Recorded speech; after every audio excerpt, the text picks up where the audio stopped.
The Traveller's League Book 1 The Timepiece, written by Nick Goss. Back to the deep. Hoops heard his mum say goodbye again as she left for work the next morning. He was already done putting his scuba suit on and worked on getting the oxygen tank comfortably situated on his back. Once complete, he double and triple checked each piece of gear to make sure it worked properly. Putting on his flippers next, he waddled like a penguin into the bathroom. He climbed into the tub and put his mask on, taking several deep breaths of air to make sure he would be able to breathe. He set the timepiece to 4 o'clock and held it in his left hand while he held his new underwater camera in the right. Even though his air tank and mask worked perfectly, when he rubbed the timepiece, he still couldn't help holding his breath. Whoosh! Hoops opened his eyes and found himself in a sparkling turquoise world. He could clearly see in his scuba goggles, and his heart raced as he took in the dazzling underwater environment. In every direction, the sight of the ocean world was more beautiful than anything he'd ever imagined. Only when his lungs started to burn did he realize he was still holding his breath. So, clutching the timepiece in his hand, just in case, he took a good breath and filled his lungs with air. The scuba apparatus did its job and he could breathe quite normally. Several more deep, full breaths helped to calm him and to get used to using the mouthpiece.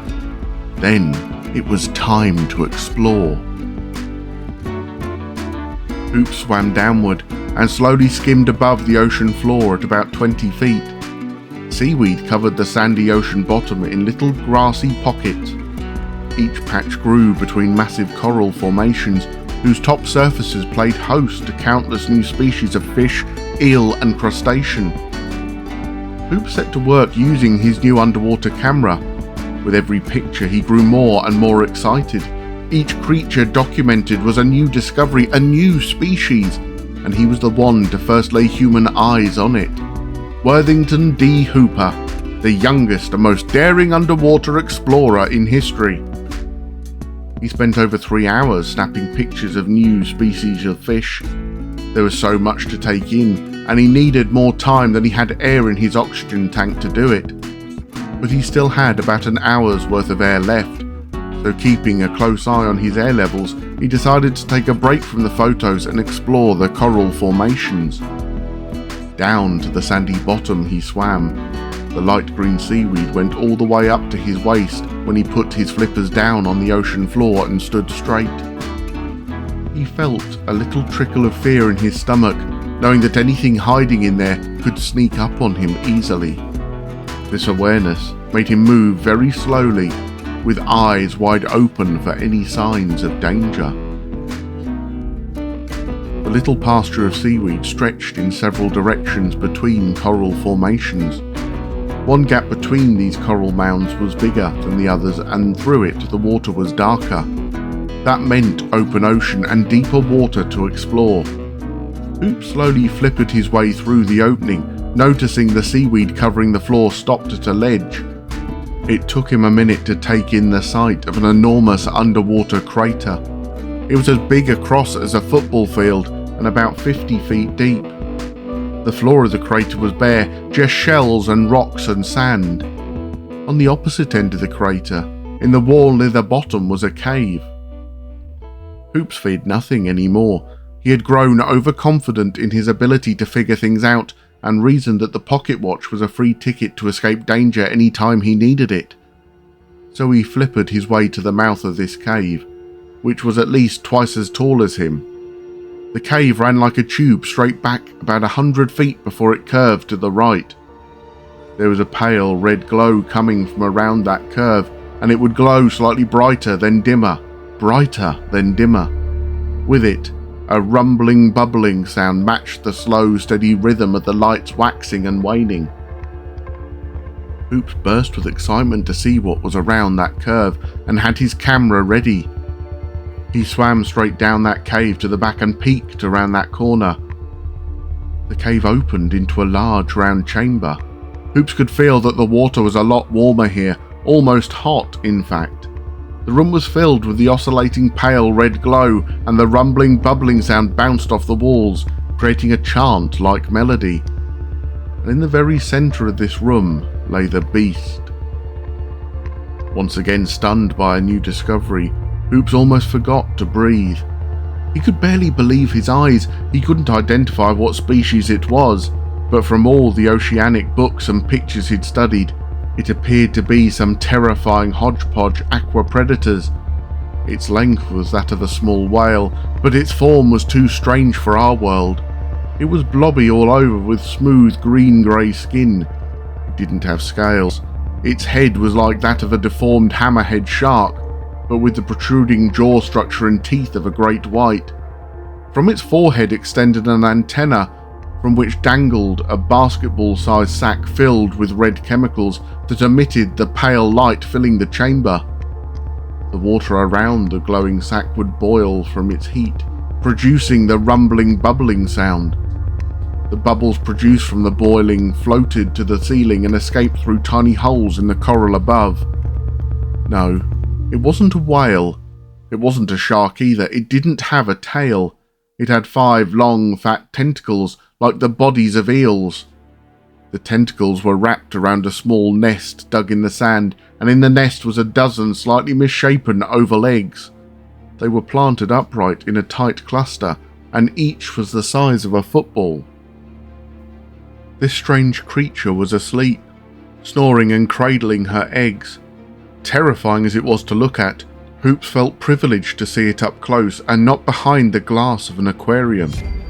He appreciated the beautiful ugliness of this newly discovered creature, blobbiness and all, and felt like the respectful thing to do would be to take a quick picture, then swim quietly away to let this mother rest with her babies.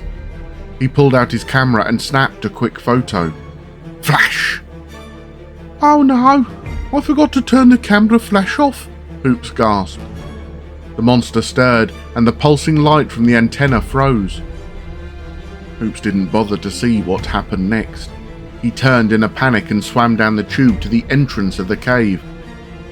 Behind him, he heard a low, violent rush of water and a guttural, scrapey moan. When he got to the mouth of the cave, he turned to look behind him. The creature's head emerged from around the corner. Her glazy red eyes caught sight of him, and she lurched into the tube. The chase was on. Hoops didn't swim to the centre of the crater because he didn't want to be out in the open. Instead, he swam straight up the crater wall above the cave entrance. Halfway up, he looked below his feet to see the creature emerge from the mouth of the cave and out into the crater. It skimmed the ocean floor, darting this way and that, looking for the intruder. It would lurch with its powerful tentacles and glide in wide circles. The sound of Hoops's clumsy rushed flippers pounding the water drew the monster's attention upward, and with another menacing moan, it lurched in his direction. Almost at the top, he saw a tiny crevice between 2 coral formations and swam for his life. He panicked as he pounded through the water. The timepiece slipped out of his hands as he used his arms to try to swim faster. It sunk to the bottom of the crater, and he had no time or interest in turning around to get it. He heard the gurgling rushing of the sea beast behind him, but he didn't look back. It was so close he could feel the heat from its antenna sac on his legs. With one final kick of his flippers, he made it to the crevice and squeezed himself between the coral blocks. The monster slammed into the coral and stopped only inches away from his feet. He didn't notice the cuts and scrapes he had given himself scrambling between the coral. His stomach felt like it was tied up in knots. It hurt from all the fear and excitement. The monster gnashed and pushed against the coral, each time grinding off little pieces. The opening grew bigger and bigger, and only a few more smashes, the creature would squeeze in and reach Hoops. He was fish food for sure. The glazy red eyes of the monster, filled with fury, were only a foot away from him. Hoops was so terrified that he released his bowels, that is, he peed in his scuba suit. As he did, his stomach untied himself, and a rush of gas shot through his intestines and out his butt. The bubbles of his underwater fart shot out into the face of the beast.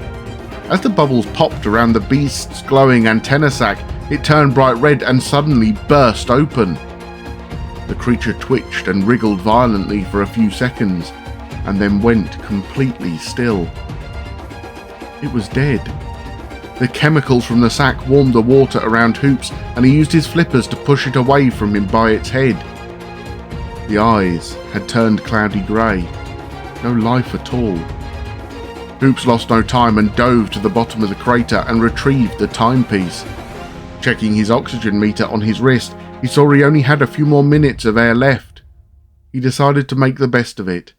He tied the pocket watch to his scuba suit and swam back up to the dead beast.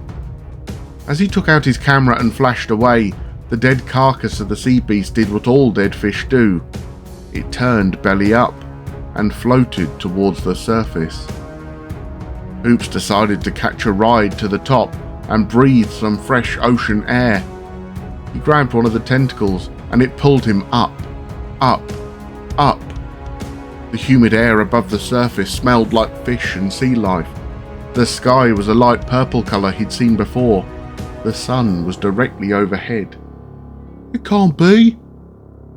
He spun around to view the sky behind him and saw the two crescent moons side by side nearing the horizon. Peeking around the beast, he saw the hazy outline of a distant island.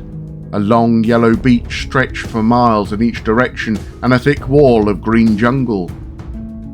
Hoops had no interest in going back to that island, but he did find it interesting how the two worlds might be connected. They both bristled with natural beauty. Both had a dominant predator that ruled the environment. Hoops was equally unlucky to have encountered them, but he was super proud of his discoveries. The ridgeback toxicator and the cave-dwelling red kraken dobber.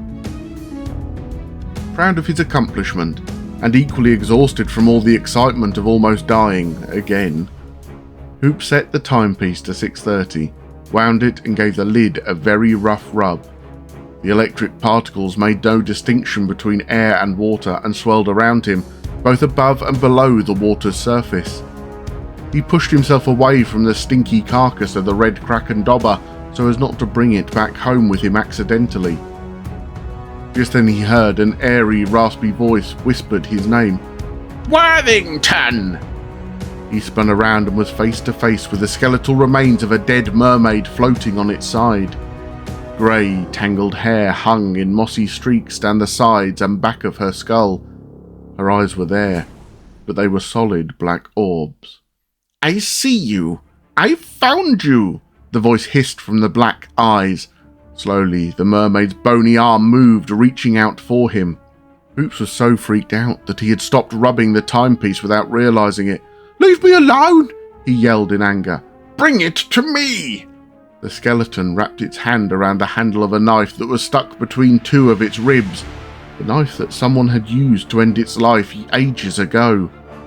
The blade scraped against bone as it slid from the ribcage, and the mermaid pulled itself close to Hoops. The eyes were alive, those inky black eyes. Hoops rubbed the pocket watch with all his might. He was done with this nightmare. He was done with this world. He was done with exploring. He just wanted to get home. Whoosh!